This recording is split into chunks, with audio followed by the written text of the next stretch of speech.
Hello, and welcome to English in Fluency. My name is Alex, and I am so glad you have decided to spend some time with me today. Before we begin, I want you to ask yourself a question. Have you ever felt completely and utterly stuck? Perhaps you have faced a problem that seemed like a giant wall, too high to climb and too wide to go around. It's a feeling we all experience in our daily lives. These challenges, big and small, can make us feel lost or discouraged. But what if I told you that these moments are also our greatest opportunities to grow, to learn, and to become stronger? Today, we are going to dive deep into this idea. We are not just going to talk about challenges. We are going to experience them through a story. As you listen, you will not only practice your English comprehension and learn new vocabulary, but you will also discover a powerful message about resilience and hope. So find a comfortable place, relax, and let's begin this journey together. Our story is about a young man who felt like he was facing an impossible wall. And it all started on a gray Tuesday morning. The rain was tapping a gentle, persistent rhythm against the window pane of a small apartment.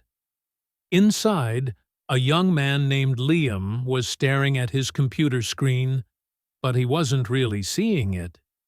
His mind was a whirlwind of thoughts, each one more stressful than the last. The screen was bright, with a half-finished design, a logo for a new coffee brand, but the colors felt dull and lifeless to him, a perfect mirror of how he felt inside. Liam had moved to this big, bustling city 6 months ago, full of dreams and confidence. He was a talented graphic designer, and he had decided to start his own freelance business.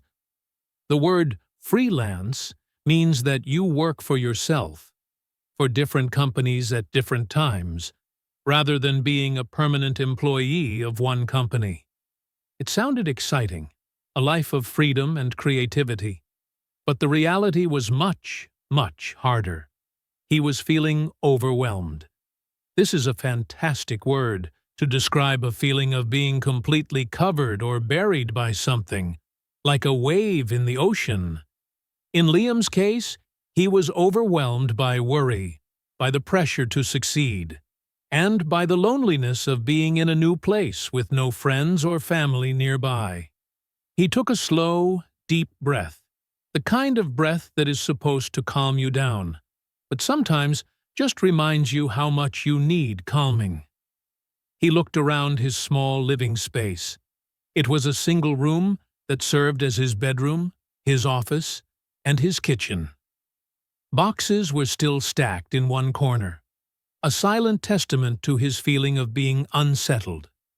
A testament is evidence or proof of something. Those boxes proved that he still didn't feel at home.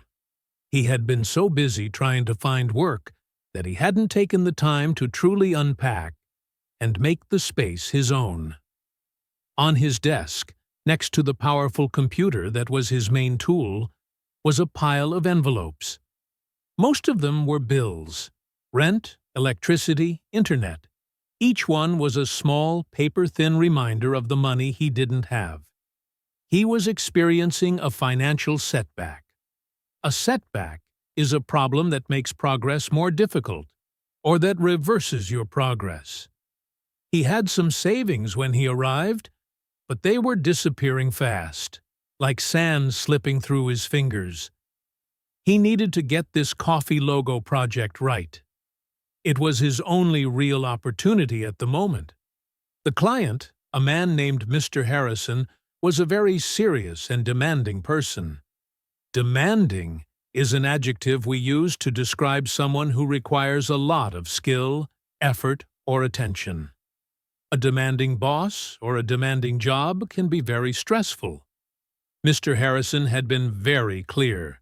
He wanted something modern yet timeless. Liam had spent weeks on different ideas, but each one had been rejected with a short, cold email. "Not quite right," one said. "Lacks impact," said another. The feedback was so vague, so unhelpful, that Liam felt like he was trying to solve a riddle in the dark. He felt a knot of anxiety tighten in his stomach. The word anxiety is that feeling of worry, nervousness, or unease, typically about an imminent event or something with an uncertain outcome. Have you ever felt anxiety before a big test or an important meeting? That was exactly what Liam was feeling. This project felt like his last chance to prove to himself and to the world that his big move to the city wasn't a terrible mistake. The constant pressure was paralyzing him. Paralyzing means to make something or someone unable to move or act. His fear of failure was so strong that it was stopping him from being creative. Let's pause for a moment and think about this word, paralyzing. It comes from the noun paralysis, which is a medical condition where you can't move your body. But here, we are using it in a figurative way. This means we are not talking about a real medical condition.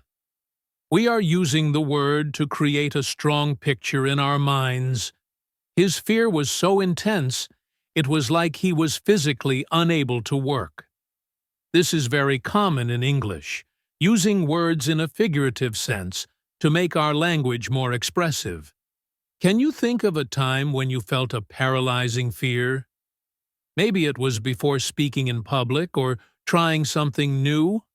Try to make a sentence about it. For example, the thought of singing on stage was paralyzing.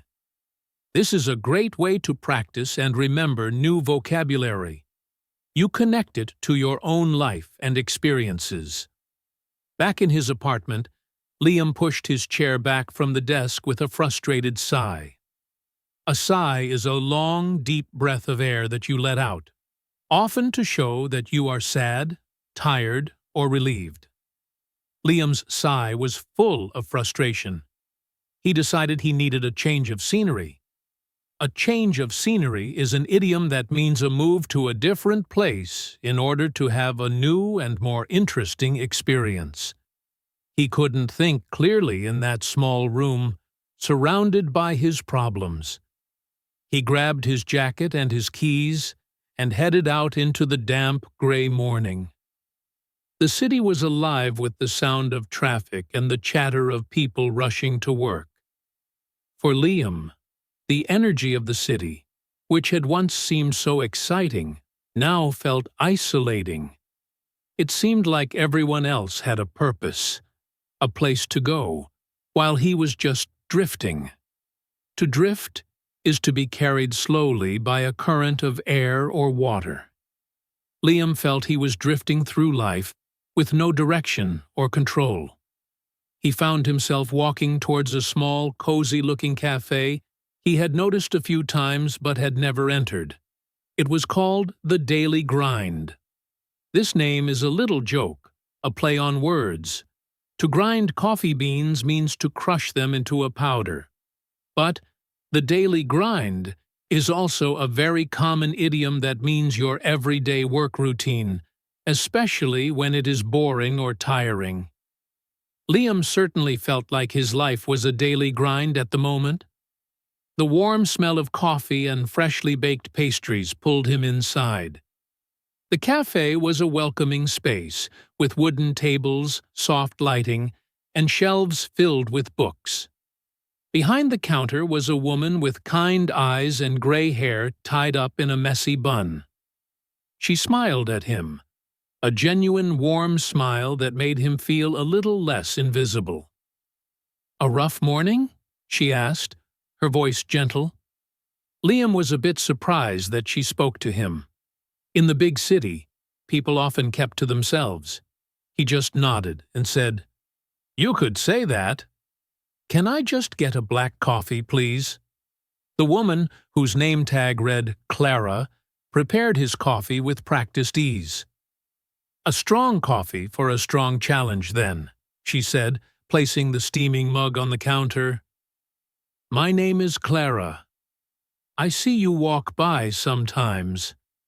You always look like you have the weight of the world on your shoulders. This is another wonderful idiom. To have the weight of the world on your shoulders means that you are dealing with a very heavy burden of problems or responsibilities. Liam felt that this described his situation perfectly. He gave a small, weak smile. Is it that obvious? He asked. Clara chuckled softly.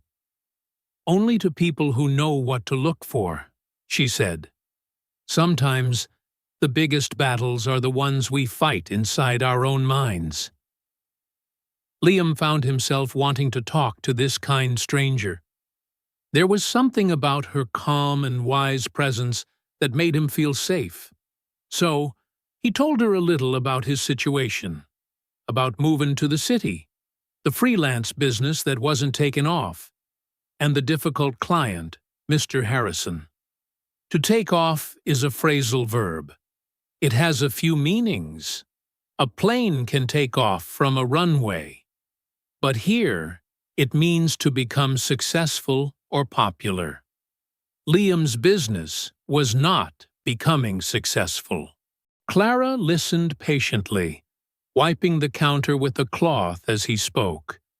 She didn't interrupt or offer easy solutions. When he finished, she looked at him thoughtfully. It sounds to me like you're trying to build a beautiful house in the middle of a hurricane, she said. Liam frowned, confused. What do you mean? He asked.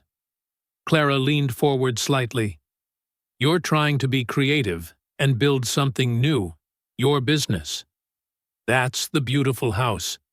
But you're surrounded by a hurricane of self-doubt, fear of failure, and pressure. You can't build anything sturdy in a storm like that. First, you need to find some calm in the eye of the storm. The eye of the storm is the calm center of a hurricane. It's another metaphor. A metaphor is a figure of speech that directly compares one thing to another for rhetorical effect. Clara was saying that Liam needed to find a place of inner peace before he could deal with his external problems. She wasn't giving him business advice. She was giving him life advice. She continued, You are focusing so much on what this client wants. You have forgotten what you want to create. You are a designer, an artist. You see the world in a unique way. Perhaps you should stop trying to guess what is in Mr. Harrison's head and start showing him what is in your heart.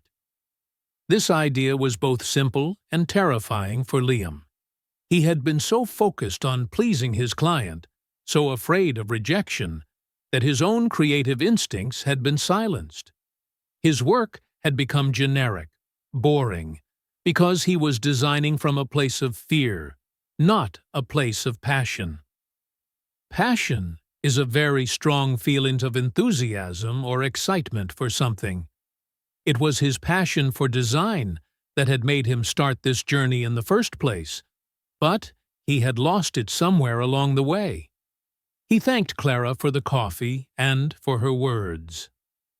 As he left the cafe, the rain had stopped, and a small patch of blue sky was visible between the gray clouds. It felt like a sign. Now, let's take a moment to review some of the vocabulary and idioms we've just learned. We had freelance, overwhelmed, testament, setback, demanding, and anxiety.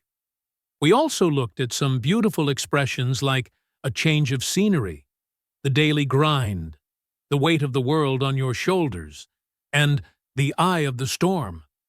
I encourage you to pause the podcast and try to write down these words and phrases. Can you write a sentence for each one? For example, for demanding, you could write, My English teacher is very demanding, but I am learning a lot. Or for the weight of the world on your shoulders, you might say, After my friend told me her sad news, I felt like I had the weight of the world on my shoulders. Doing this little bit of practice will help you remember these expressions and use them confidently in your own conversations. Remember, language learning is not just about listening. It's also about actively using what you learn. When Liam returned to his apartment, he felt a subtle shift inside him. Subtle means not obvious or easy to notice. It was a small change, but it was there. Clara's words had planted a seed of a new idea in his mind. He still had the same problems. The bills were still there. The deadline for the logo was still looming. To loom means to appear as a large, threatening shape. The deadline was a threatening presence in his near future. But his perspective had started to change. Perspective is your point of view, the way you see things. Instead of seeing the project as a test he had to pass, he started to see it as an opportunity to express himself.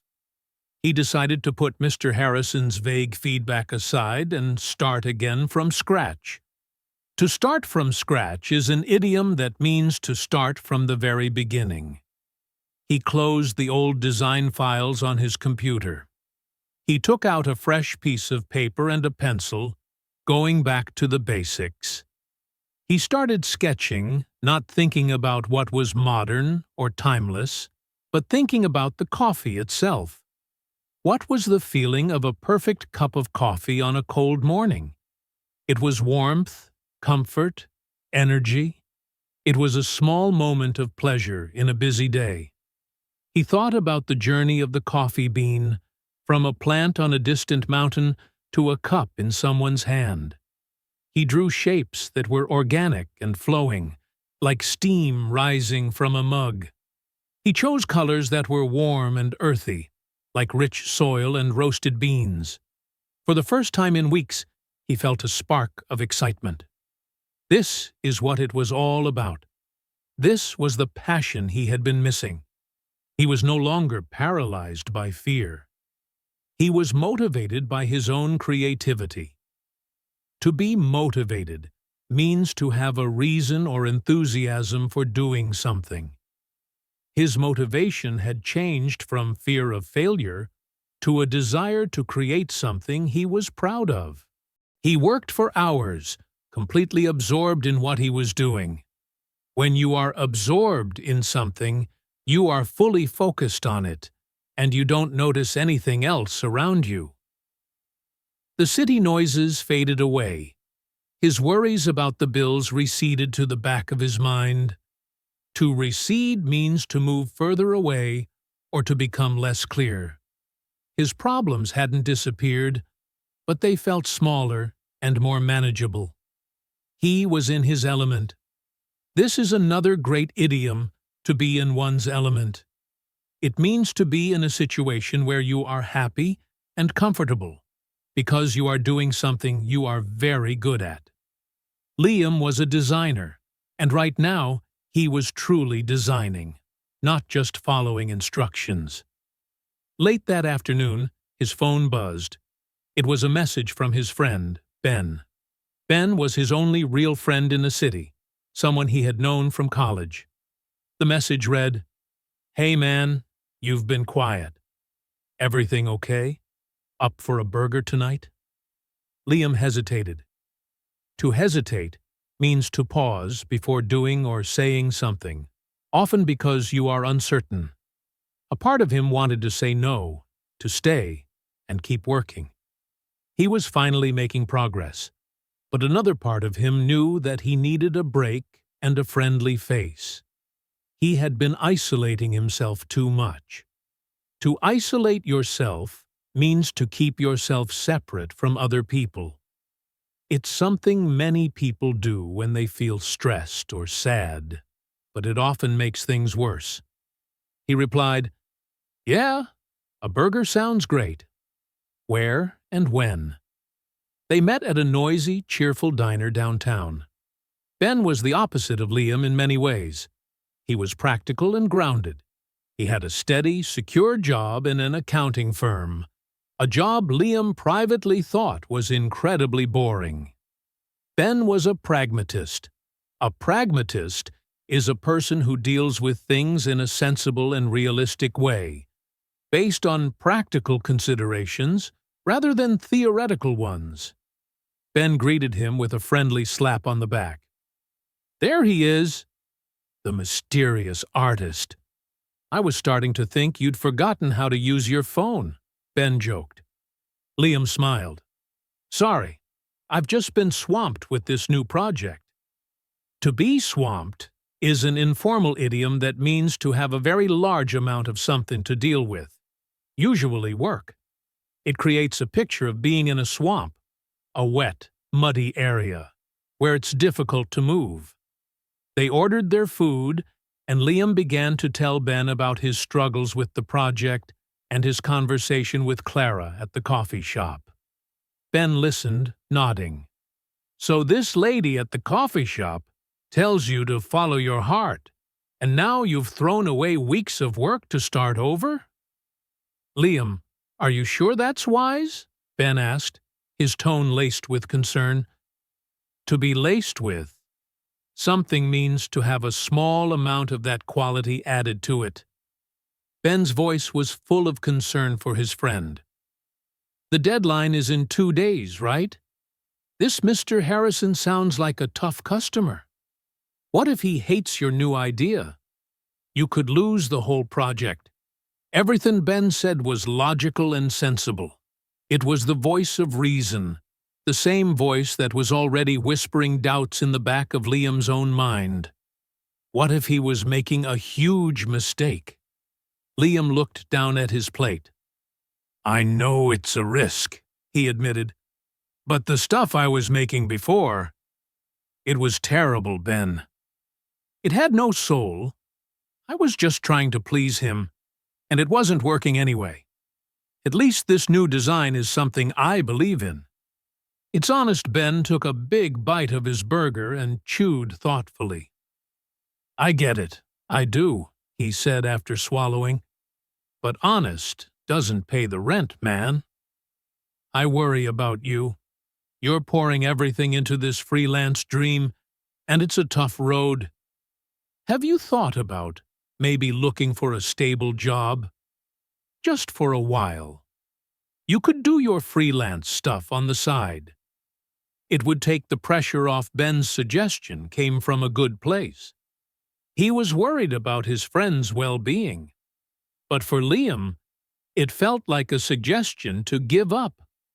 The phrasal verb give up means to stop trying to do something. Ben was suggesting he should stop trying to make his freelance business work. This conversation highlights a common dilemma.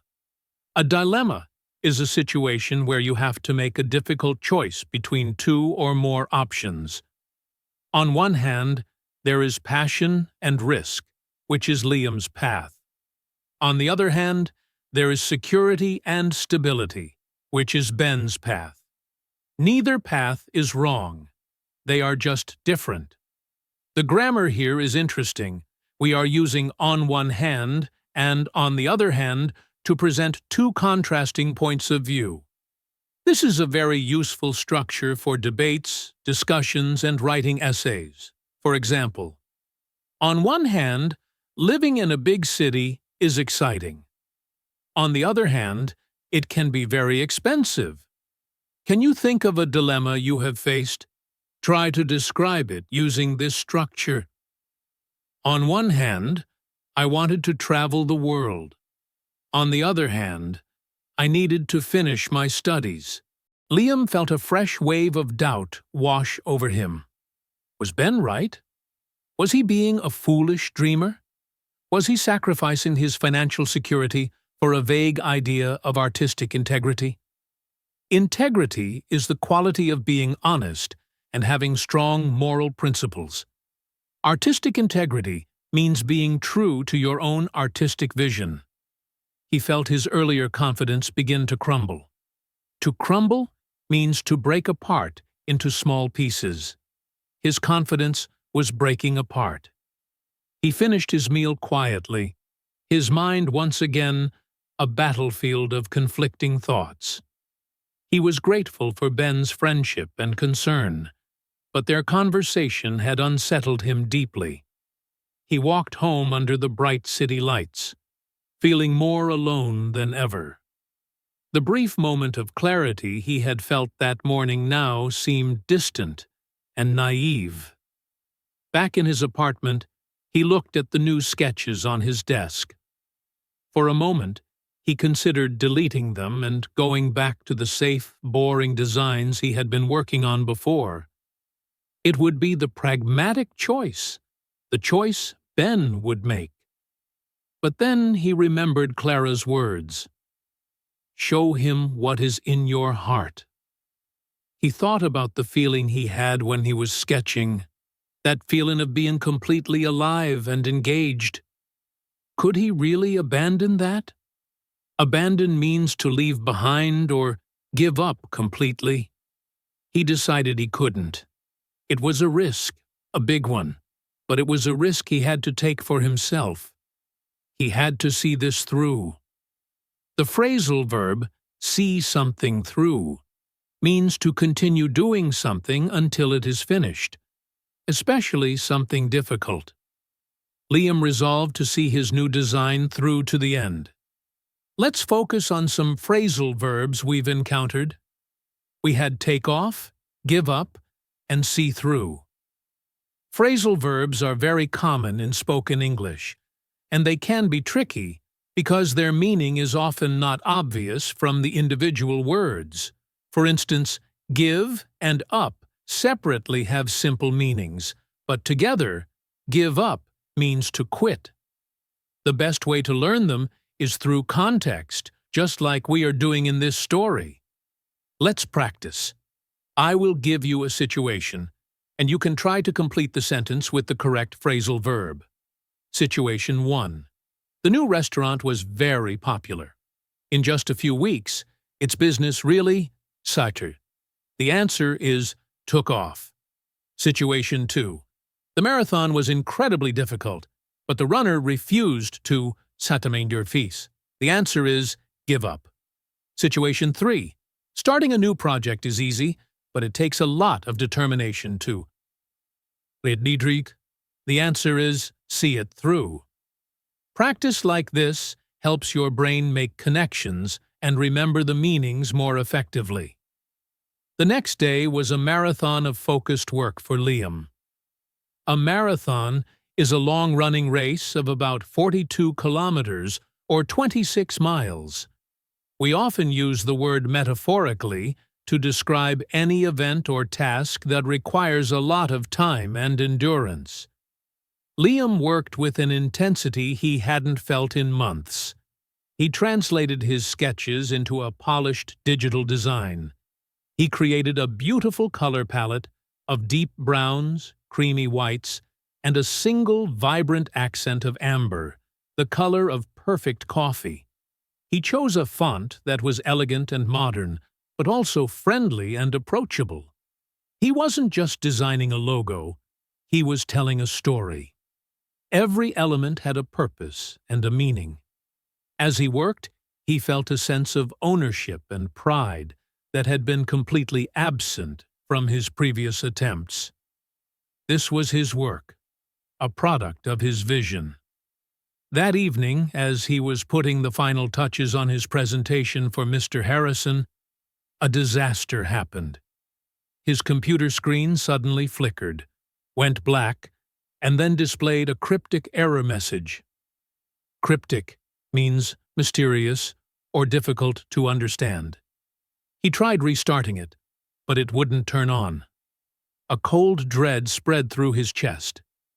Dread is a feeling of great fear about something that might happen. All his work, the entire presentation for the morning, was on that computer. He hadn't backed it up in the last few hours because he had been so absorbed. To back up your files means to make a copy of them in case the original is lost or damaged. It's a very important thing to do. Liam felt his stomach drop. It was a classic Murphy's Law situation. Anything that can go wrong will go wrong. He felt a desperate urge to scream or punch something. It felt so incredibly unfair. After all his hard work, after finally finding his inspiration, this happens. It felt like the universe was testing him, pushing him to his absolute limit.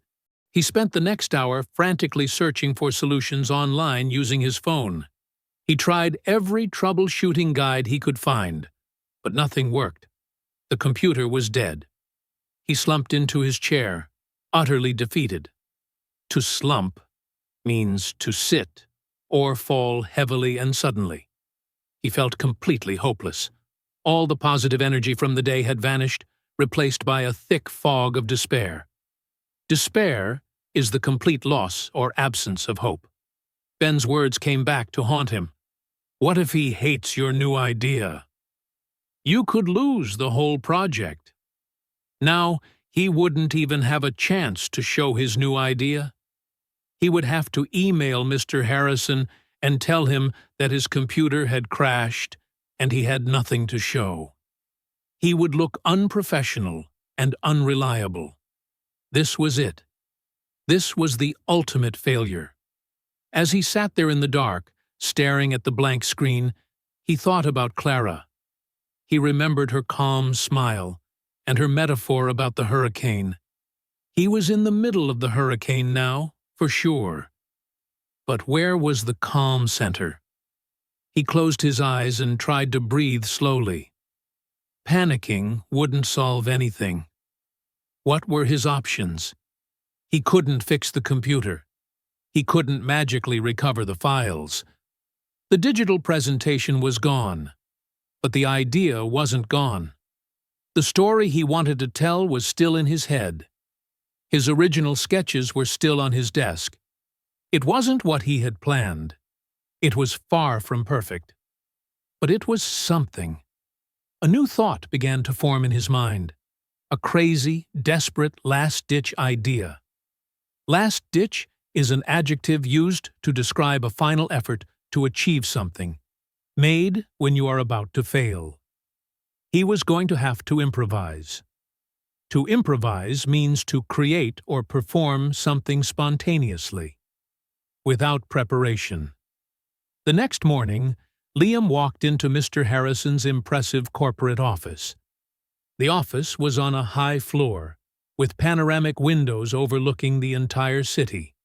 It was designed to make you feel small and insignificant. Liam was clutching a simple portfolio folder. His heart was pounding in his chest like a drum. He felt completely out of his depth. This is an idiom, to be out of one's depth. It means to be in a situation that is too difficult for you to handle. Mr. Harrison, a tall man in a perfectly tailored suit, greeted him with a firm handshake and no smile. Liam, good to see you. I trust you have something definitive for me today. My patience is wearing thin. The expression, patience is wearing thin, means that someone is beginning to feel annoyed or angry. The pressure was immense. They sat down at a long, polished boardroom table. Mr. Harrison gestured towards the large screen on the wall. Go ahead.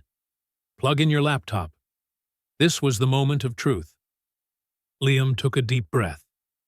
Mr. Harrison, he began, his voice a little shaky at first, I have to be honest with you. I experienced a catastrophic hardware failure last night. My computer is dead, and the digital presentation I created for you is gone. Mr. Harrison's eyebrows shot up. His expression hardened. Are you telling me you have come here with nothing? He asked, his voice dangerously quiet. Liam's mind screamed at him to apologize and run away, but he held his ground.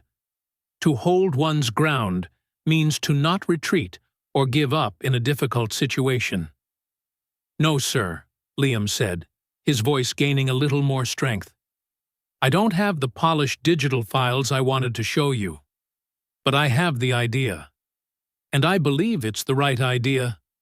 The problem wasn't just my computer. The problem was my previous work. It was generic. It was soulless. It wasn't what your brand deserves. He opened his folder on the table. Inside were his original pencil sketches. They were just simple drawings on paper, a stark contrast to the sophisticated environment of the office. A stark contrast is a very obvious and clear difference between two things. I spent the last 2 days not just thinking about a logo, but thinking about the story of your coffee. It's a story of warmth, of comfort, of a small, perfect moment in a busy world. It's about the journey from the earth to the cup. And this, he said, pushing a sketch across the table, is what that story looks like. Mr. Harrison stared at the sketch. He said nothing for what felt like an eternity. Liam continued, his passion overriding his fear. He explained every line, every curve, the reason for the organic shape, the meaning behind the warm color palette he had imagined. He wasn't just presenting a design, he was sharing a vision. He spoke honestly about his initial struggles, about trying too hard to please and losing his own creative voice. He explained that this new design came from a place of genuine belief in the product. He was vulnerable, but he was also authentic. Vulnerable means to be in a state where you can be easily hurt or attacked. By admitting his problems, he made himself vulnerable. But authentic means real or genuine. His presentation was authentic because it was truly him. When Liam finally finished speaking, the silence in the room was heavy. Mr. Harrison was still looking at the simple pencil sketch. Liam was sure he had failed. He had broken all the rules of a professional presentation. He had shown up with unfinished work and admitted his struggles. He braced himself for the rejection. To brace oneself means to prepare yourself physically or mentally for something unpleasant. Finally, Mr. Harrison looked up from the sketch and met Liam's eyes. A very small, almost imperceptible smile touched the corners of his mouth. Imperceptible means so small or gradual that it is almost impossible to see or notice. For weeks, Mr. Harrison said, his voice slow and deliberate, I have had dozens of designers show me slick, polished, perfect presentations. Every single one of them was professional. And every single one of them was boring. They showed me what they thought I wanted to see. He paused, tapping a finger on Liam's sketch. You are the first person to show me something you truly believe in. You told me a story. You showed me passion. He leaned back in his chair. I can hire any designer to make a polished logo. What I can't buy is authenticity. The hardware failure was a stroke of luck. If you had shown me a perfect digital presentation, I might never have seen this. He stood up and extended his hand to Liam. You've got the job. Let's build this brand together. Liam was in a state of shock. He shook Mr. Harrison's hand, his mind reeling. To reel means to feel very dizzy or confused. He had walked in expecting failure and walked out with his biggest success. The outcome was the complete opposite of what he had anticipated. To anticipate means to expect or predict that something will happen. As he rode the elevator down, he looked at his own reflection in the mirrored walls. He looked tired, but for the first time in a long time, he also looked hopeful. The challenge that he thought would break him had actually led to his biggest breakthrough. A breakthrough is a sudden, dramatic, and important discovery or development. His computer crashing was a setback that forced him to find a new and better, way forward. This part of the story teaches us a very important lesson about communication. Liam succeeded not just because his idea was good, but because he was honest and passionate in his communication. He was authentic. Think about your own English learning journey. Sometimes you might be afraid to speak because you are worried about making mistakes. You want to say everything perfectly. But often it is more important to be authentic, to communicate your real thoughts and feelings, even if your grammar isn't perfect. People respond to genuine communication. This is a challenge for every language learner. The challenge is to let go of the fear of being imperfect and to embrace the goal of being understood. Liam's first stop after leaving Mr. Harrison's office was not his apartment. It was the daily grind. He needed to see Clara. When he walked in, she was arranging cups behind the counter. She looked up and smiled as he approached. "You look different," she said immediately. "The weight of the world seems to have lifted a little." Liam couldn't stop smiling. "Lifted is one word for it," he said. "It's been completely launched into space." He told her the whole story. The new design, the computer crash, the terrifying meeting, and the incredible outcome. She listened with a warm expression, pouring him a celebratory cup of coffee on the house. On the house is an idiom that means something is given to you for free by a business. "I don't know how to thank you," Liam said, his voice filled with gratitude. "If I hadn't talked to you, I would have just sent him another boring design. I would have never found the courage to start over." Clara simply shrugged. "The courage was always inside you, Liam," she said kindly. "Sometimes we just need someone to give us permission to use it. You faced the hurricane, and you found the calm. You didn't just get a new client today. You learned something much more important." Liam knew she was right. He had learned that challenges are not just obstacles to be overcome. They are opportunities to discover our own strength. He learned that vulnerability is not a weakness, but a path to genuine connection. And he learned that the most important voice to listen to is your own. Let's reflect on Liam's journey and the language we have learned. We started with him feeling overwhelmed and paralyzed by a demanding client and a major setback. His friend Ben advised a more pragmatic path, creating a dilemma for Liam. He decided to see it through and start from scratch, only to be faced with a catastrophic computer crash. This last-ditch moment forced him to improvise and be vulnerable and authentic. And this led to his biggest breakthrough. Notice how this vocabulary tells the story of his emotional and professional journey. These words are not just random items on a list. They are tools to express complex human experiences.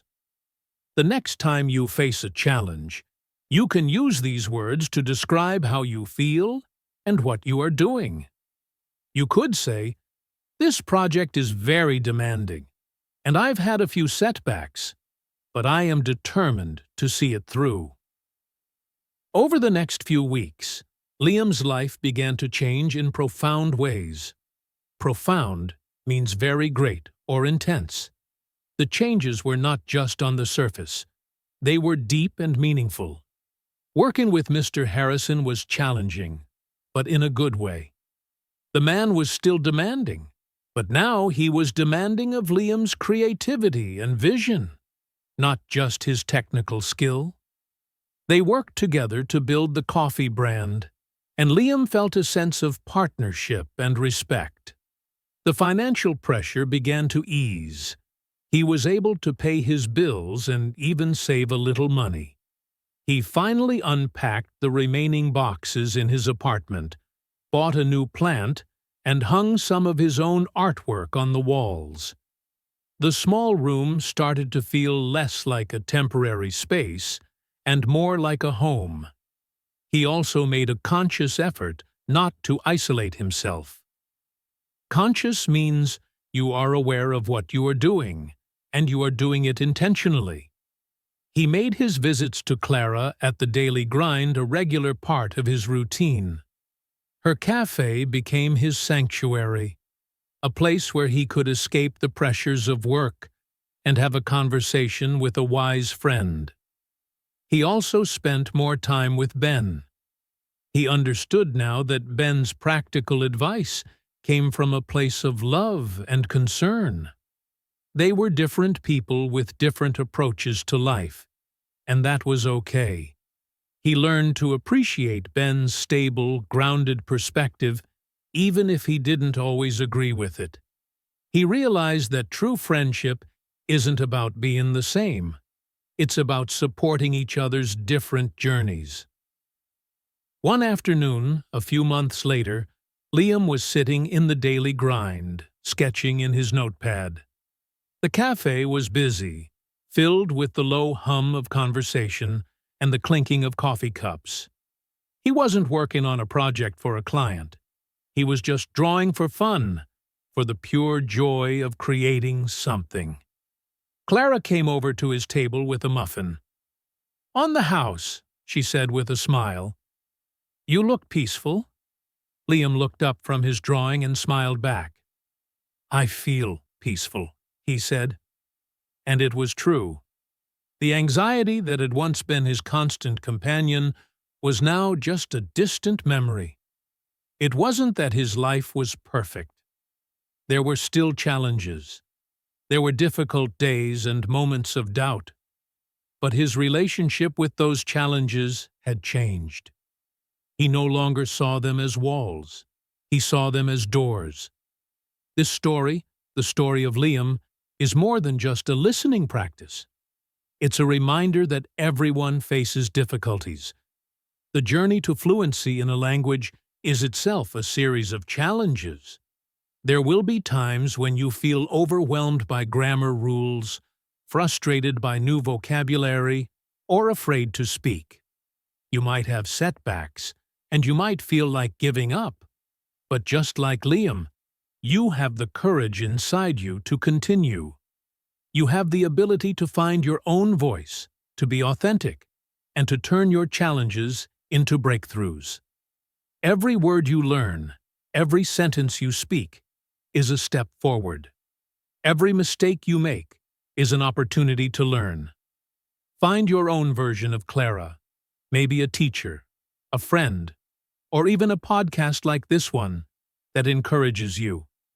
And remember to be kind to yourself on the journey. As we come to the end of our time together today, I want you to take a moment to think.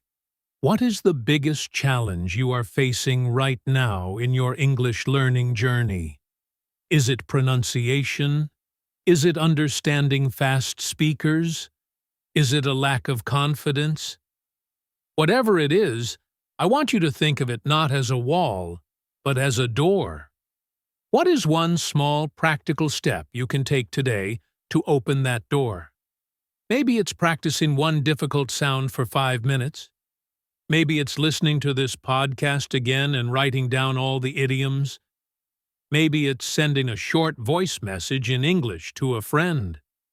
The journey to fluency is built on small, consistent steps. Liam's story didn't end with him getting the one big contract. That was just the beginning of a new chapter. Your journey doesn't end when you learn one grammar rule. It's a continuous, beautiful process of growth. Thank you so much for joining me, Alex, here on English in Fluency. I hope Liam's story has inspired you and given you some useful language tools to help you on your way. If you found this episode helpful, please consider subscribing to our channel, English in Fluency, so you don't miss our future stories and lessons. We would also love to hear from you. Please leave a comment below and tell us about a challenge you have overcome in your life. Sharing our stories is a powerful way to connect and learn from each other. Remember, every challenge is an opportunity in disguise. Keep practicing, keep believing in yourself, and I look forward to speaking with you again very soon.